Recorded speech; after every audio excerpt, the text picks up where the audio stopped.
আজকে যে রেসিপিটা তৈরি করে দেখাবো এই রেসিপিটা দিয়ে সবাই চেটেপুটে খাবে, পরিবারের সবাই, এবং প্রশংসা করবে।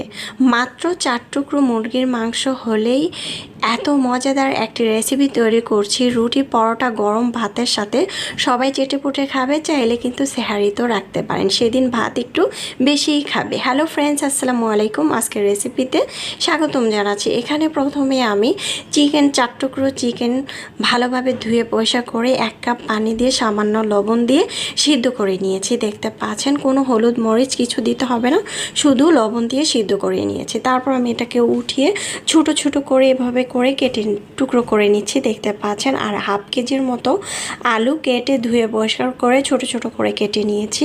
বিশ্বাস করেন বা নাই করেন, এই রেসিপিটা এত বেশি মজা হয়েছে আর এত বেশি পছন্দ করেছিল বাসার সবাই, খুবই মজাদার হয়েছিল। তো রেসিপি শুরু করছি। তো একটি প্যানের মধ্যে তেল দিয়ে দিচ্ছি প্রায় আধা কাপের মতো, দেখতে পাচ্ছেন। তেলটা গরম করে নিচ্ছি, আর এখানে চাইলে সরিষার তেলটা অ্যাড করতে পারেন। এখন যখন এই তেলটা গরম হয়ে যাবে তখন আমি এখানে ছোট ছোট করে যে আলুগুলো কেটে রেখেছিলাম সেই আলুগুলো দিয়ে দিচ্ছি, আর সামান্য লবণ দিয়ে দিচ্ছি। দিয়ে খুব ভালো করে ভেজে নেব আলুটাকে। এভাবে রান্না করে খেয়ে দেখতে পারেন, অবশ্যই ভালো লাগবে।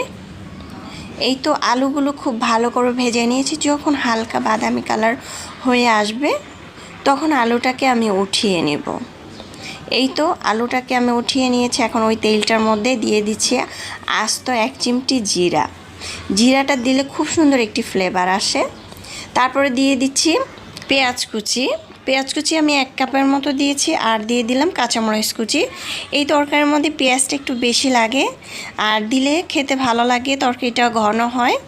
এখন পেঁয়াজটা খুব ভালো করে ভেজে নেব। এখানে তেজপাতা দিব, 1 টুকরো এলাচ দিব।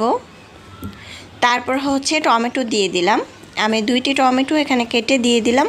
এগুলো খুব ভালো করে ভেজে নিয়েছি, দেখতে পাচ্ছেন। যখন এরকম ভাজা ভাজা হবে তখন আমি এখানে কিছু গুঁড়া মশলা দিব। আগে থেকে মশলাগুলো ভিজিয়ে রেখেছিলাম। হলুদের গুঁড়া, মরিচের গুঁড়া, ধনিয়ার গুঁড়া, জিরার গুঁড়া হাফ চামচ করে। মশলাটা আগে থেকে ভিজিয়ে রাখলে বাটা মশলাটার ফ্লেভার আসবে, খেতে দারুণ লাগবে। মশলাটাকে কিন্তু আমি ভালোভাবে কষিয়ে নিয়েছি, দেখতে পাচ্ছেন। মশলা থেকে তেল যখন ভেসে উঠবে, পোড়া পোড়া হয়ে যাবে কষানোটা, তখন দিয়ে দিচ্ছি জোড়া মুরগির মাংসটা সিদ্ধ করা। এটা দিয়ে খুব ভালো করে কষিয়ে নেব। এটা যখন ভালো করে কষানো হয়ে যাবে তখন আমি এখানে দিয়ে দিব আলু ভেজে রেখেছিলাম, আলুটা দিয়ে দিচ্ছি। এই আলুটা দিয়ে এটাকে আমি ঢাকনা দিয়ে ঢেকে কিছুক্ষণ কষিয়ে নেব। যখন এরকম কষানো হয়ে যাবে তখন আমি এখানে দিয়ে দিচ্ছি পানি।